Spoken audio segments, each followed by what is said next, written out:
Cynthia Polio is undeniably a beautiful Gothic author, and her novels, Forgotten Sisters and Vanishing Daughters, appear to have more than a couple similarities. Both are set in Chicago in large, rambling old homes with female protagonists facing some kind of danger from a serial killer, all while dealing with the loss of an immediate relative and facing the isolation that mourning can bring. I love these books, and for better or for worse, I've been talking about how much more I like Forgotten Sisters versus Vanishing Daughters. Really hard to talk about one story without talking about the other. So today I thought we would compare and contrast Vanishing Daughters and Forgotten Sisters to see which one of them gets the goth point more frequently. Both of them are Gothic. I've already done a review on Forgotten Sisters you can check out over here. And now we'll have the two of these go head to head to fight to see which one has more right to be at the goth party. Starting with elements of horror. There's a serial killer hanging out around the Chicago River, and these two sisters have something eerie and unnatural going on in their house. And in Vanishing Daughters, there's a serial killer who's leaving his kills right outside the home. Our protagonist, Briar, even found one of these kills as a young child,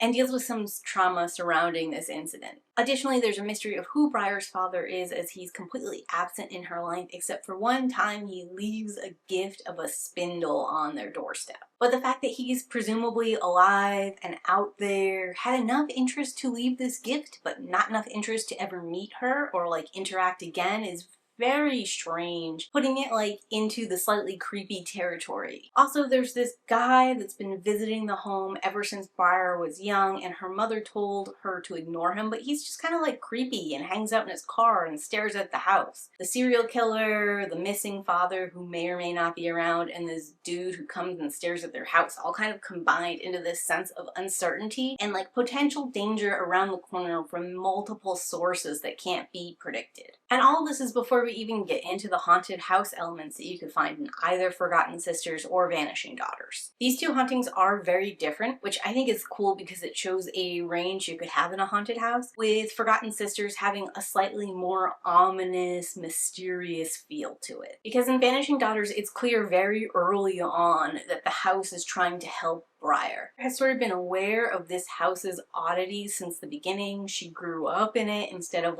inheriting it from her grandmother. One of the supernatural elements is all the radios that are in the house that are playing music and stuff at various times, which is a little supernatural, but also could be a fault of old electricity, and I feel like it's something you'd get used to if you grew up in a house where this just happened. And on top of that, I personally don't find music that scary, so the fact that music randomly comes on, especially because it's not usually creepy music, is just kind of a shoulder shruggy quirk of the home to me. Where the moaning and groaning in Forgotten Sisters, the way articles kind of appear and the house sort of shakes and shudders and tries to keep them in, is all a lot scarier and more ominous to me. For horror specifically, I really think both novels have their moment, and it would depend more on what kind of scares you were looking for versus which one of these two is actually more scary. Rolling me into character is king. No matter which of these books you pick up, you're gonna get a rich character journey. With Forgotten Sisters, we really dive into Anna's life and her recovery after a traumatic incident. There's a ton of random stuff and mini side quests and other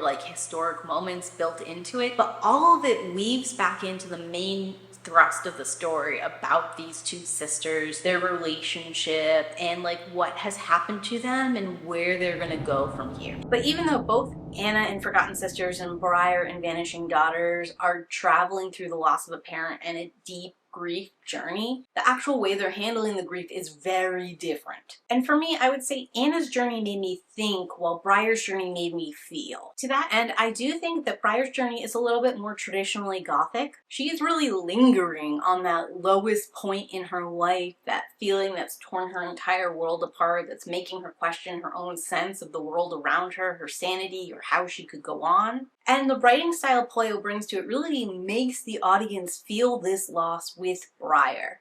Several times while I was reading, I sort of had to mentally, emotionally distance myself from Briar's feelings, pretending that Briar was one of my friends who was suffering this situation, and how could I support them? Or what would I do differently than Briar's friends are currently doing for her? Meanwhile, the pleasurable horror in Anna's story is all about Anna feeling more connected to Chicago and these traditional Chicago hauntings. And it takes her own personal tragedy and gives it a place in this long history. And through lining her tragedy up with these other historic tragedies, it sort of helps Anna find a mental place for it, figure out where it is in the scope of things, and try to like work through her own personal events. I like the art of it, I like the intellectualism, and I love a healing journey, so obviously I prefer Anna's story. Plus, I find Briar's story grueling to read. But again, in terms of like the Gothic point and which one of these has more Gothic theming, I do think the pleasurable horror, the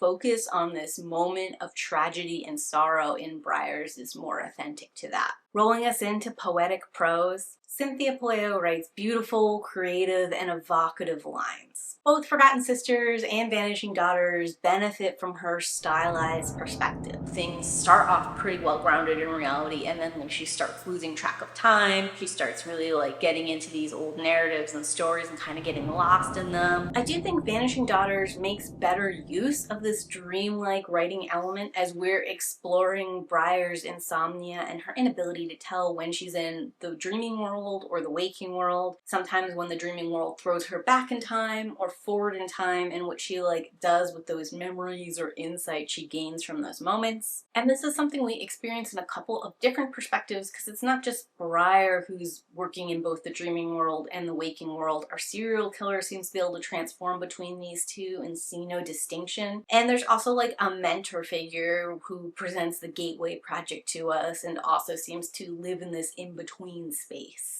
And I think this could be really confusing to a reader, even for me, while I feel quite certain about what happened. If you wanted me to play by play each scene and tell you which one was real, which one was a delusion, which one is a memory, which one is a dream, I'd be pretty hard pressed to do that for you. But I think despite all this like dreaming we get from Briar, from the mentor guy, and even from the serial killer, I think instead of getting further points to clarify and shore up what's real and what's not real, it actually makes everything more vague and less clear. Especially because like it seems the mentor figure is either not human or like exists in these streaming worlds, so that makes me think maybe he's entirely a figment or could entirely be a figment of Briar's imagination. And the serial killer seems to assert that he is immortal and like connected to fairy tales, and that other historic serial killers have been the same way, which also sort of shoots his credibility out the window too. And I think because these dreamlike elements make everything less clear, more vague and wishy-washy, where Forgotten Sisters dreamlike elements combined with like this experimental podcast part that comes into play and that I really personally enjoyed a lot, builds everything up and improves it. Which means I'm gonna give Forgotten Sisters the Gothic point here for poetic prose and more experimental plays in how to tell the story. Rolling us into element number 4, loneliness and longing. Part of loss is dealing with the loneliness left in the wake of that person's death. And it's something that both Forgotten Sisters and Vanishing Daughters has to contend with. If we are talking sheer isolation, I feel like Forgotten Sisters gets the point, because it's just Anna and her sister Jenny locked up in the house. And originally you might think that like Anna and Jenny have this sister relationship that they can rely on to pull themselves together out of this, but Jenny is acting really odd. And because of that, it's like actually pushing the two sisters apart, making Anna sort of resent her sister because now she's sort of playing babysitter to Jenny, trying to figure her own life out, and also sort of like reaching out for some kind of connection outside of this house. Anna does eventually find a male friend who turns into a boyfriend, who turns into a fiance, but I have to say, in this story, the romance is like half-baked at best. It's very like ooh woo, insta love, I'm sure this guy is the right one, I'm sure we have a meaningful and deep connection, and not a lot on page actually pointing to that. I mean, Anna does say she feels that way, and her boyfriend says the same things back to her, but like saying it versus seeing it in the narrative are two different things. And I would say that like romantic relationships are probably Pelayo's weakest point in all of her writing, which is a little surprising because she does does do family relationships and even friend relationships fairly well. Side tangent over, we move to Vanishing Daughters, right? And Briar has just lost her mother, so she's suffering some of that similar isolation, what to do, moving on element. However, Briar's best friend and previous roommate moves into the house with her, and she's a very solid presence who comes in and out of Briar's life at key moments, who's checking up on her, who has a grip on reality and is acting normally. On top of that, Briar has a boyfriend who really cares about her, wants to be there for her, and is also like constantly calling and trying to pull her back into like the land of the living, as it were. And even though in Forgotten Sisters, Anna finds 2 puppies that she starts taking care of and are a grounding presence in her life, the one dog that Briar has and has had since before she came into the house often acts as like a grounding and clarifying element. Plus, like, Briar meets this mentor dude, so like she's reaching out and making new connections even if I'm not like confident the mentor dude is real or not. And on top of that, where the house for Anna is a little bit of like an antagonistic, strange, and almost like separating force, the house for Briar is often trying to like support her, shore her up, and lead her to the right choices at the right time. All of which leads me to feel like Briar is just less alone on this journey than Anna was. Even when Briar is like bemoaning how alone she is, how she can't truly share things with her friend or her boyfriend, how she doesn't want her boyfriend to see her like this or whatever, it feels very artificial, and like Briar is the one who's creating that sense of isolation and loneliness, where in Anna's story there really is no one there. Number 5.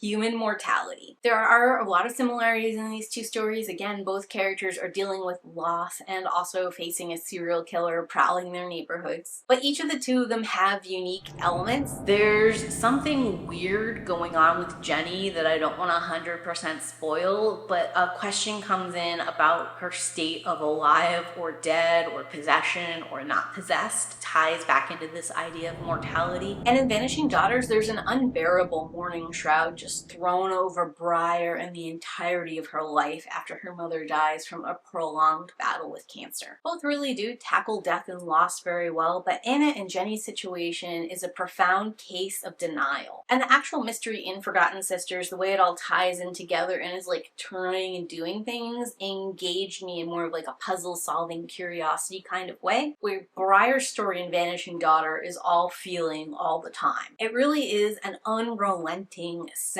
of loss, and because of that, it's gonna win this goth point. Rolling me into a potentially supernatural element. Again, both of these stories tackle haunted houses, which are inherently supernatural. The specific stories that Anna picks out about Chicago proper are also implying that there's ghosts and echoes within the Chicago streets as well. There's various elements of haunting and lingering beyond death, or like some kind of energy holding sway over the mortal coil. Briar's relationship with the supernatural is far more friendly. Instead of her house being a thing that needs to be appeased, it's more like a welcoming presence that was made for her family to be caretaker of. Her home was built intentionally on a thin spot, and it's sort of implied that like all of her family still resides there in some level. And while the house does want Briar to bring one of the lost daughters back into the fold of the home, this will also benefit Briar because the same person who killed that girl is also trying to kill her. So if she like gets this daughter back to the home, then she's sort of breaking the pattern and breaking this killer's hold on the family as a whole. Where in Forgotten Sisters, the ghosts are so much more sinister. They're like literally grasping onto life in any form they can. From the beginning of Vanishing Daughters, there's definitely a more certain feel of supernatural, where Forgotten Sisters takes its time to reveal the supernatural. But even with that said, I think the friendlier element of Vanishing Daughters lessens its impact on a Gothic scale. It doesn't have that complicated, pleasurable terror where we are fascinated and drawn in even if we know this thing could kill us. And because of that, I'm gonna have to give the point to Forgotten Sisters. Questioning a character's mental health and mental reality. Both stories utilize a question of a character's mental well-being as part of the narrative. We're also sort of questioning Jenny. Like, we don't know exactly what's going on with her. Is she grieving? Is she mentally unwell? There seems to be some implication from Anna that she's always had these mental fits and that she's had to look after her whole life and will have to continue to. And Jenny does throw it back at Anna that she's looking after Anna, which sort of calls into question whether or not Anna is is the mentally unwell one, and we're getting like a very stilted perspective that's making us feel like Jenny is the unreliable one. And in comparison, I feel like the mental health and reality is very flat in Briar's story. And I mean, Briar is suffering from insomnia, and it seems to be going on long enough that she probably has lost some grip on her reality, and she seems to be aware that that's an issue. And I do feel like some of the story relies on the fact that people are still sort of like shocked by the fact that you lose some of your mental capacity if you're not sleeping well, which maybe this is an overshare, but in my life, I do struggle with anxiety sometimes, and when it really kicks off, I can't sleep, which means I've experienced like a sleep deprived state where things start to feel soft around the edges. So I'm not surprised at all to learn that this is the state Briar's in. I know what this state feels like, and it's not really driving that question of sanity or mental stability in a way that I feel like maybe it wants to.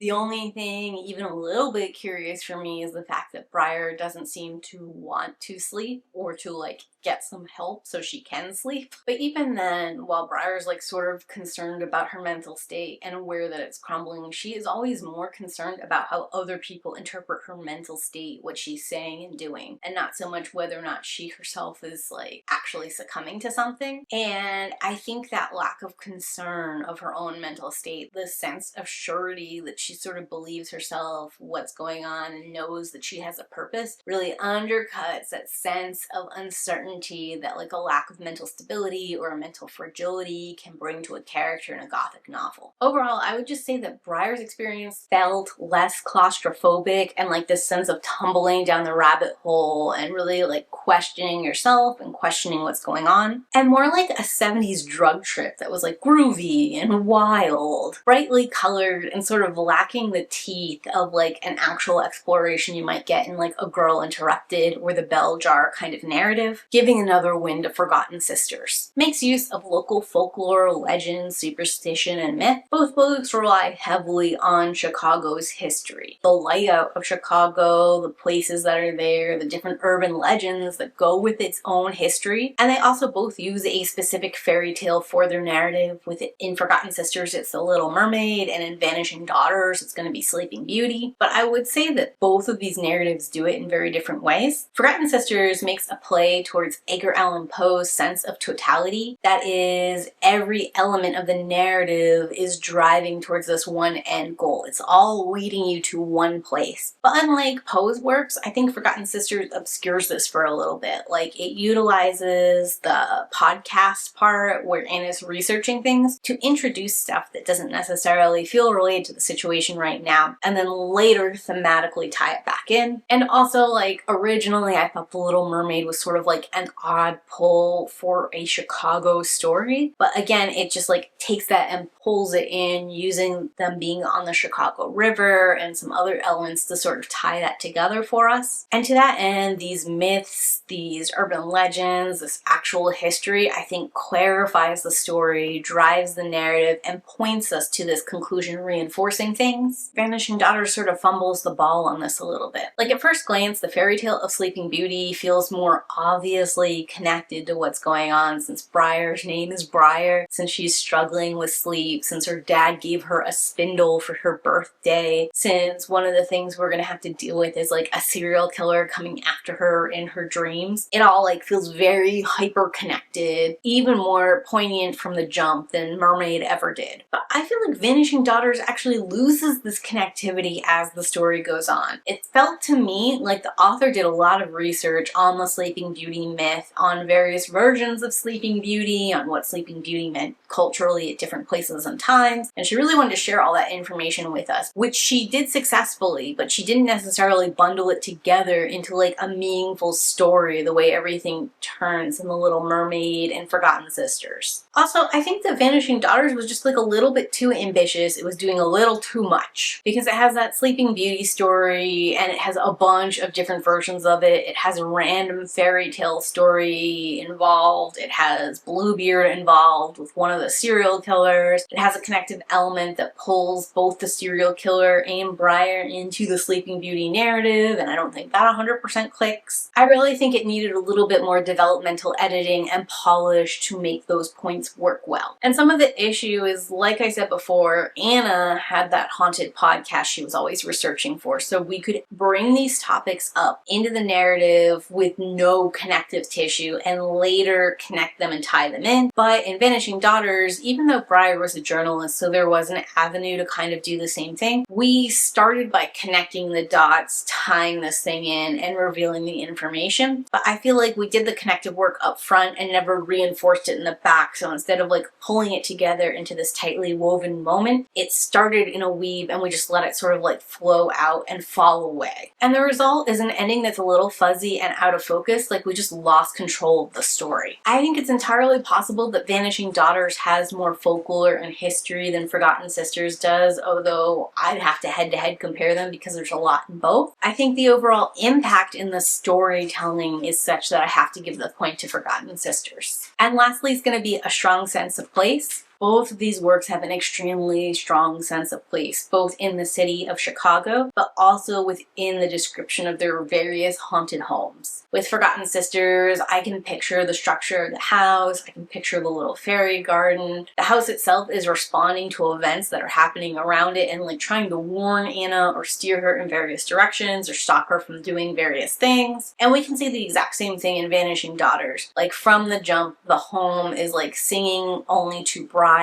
It has like this historic but also sense of like dilapidation and decay that are just connected to it. The fact that there's never enough money to keep the house up. And the house is literally warning her and trying to lead her into a certain positive outcome for her and the family. Really, if you're looking for that haunted house, that like creepy extra character moment, either one of these reads is the right one for you. So between Forgotten Sisters and Vanishing Daughters, both of them are very Gothic works, but I gave Forgotten Sisters the upper hand for 5 of the 9 elements. And then I had them tie for 2, and I believe I gave 2 to Vanishing Daughters. This is obviously very subjective. Vanishing Daughters is a Gothic work and it's beautifully written, but I still just have to give the crown to Forgotten Sisters for right now. But share your thoughts with me in the comments down below. Do you have a preference between these 2 Paleo works? And reminder to everyone, if you like this kind of like analysis and pulling apart of Gothic works, I do have a Gothic book club over on the Fable app, and I have a link to it in the description down below. I would love it if you guys would join me over there and we could talk about books in real time. The secret emoji today is going to be a skull. And as always, keep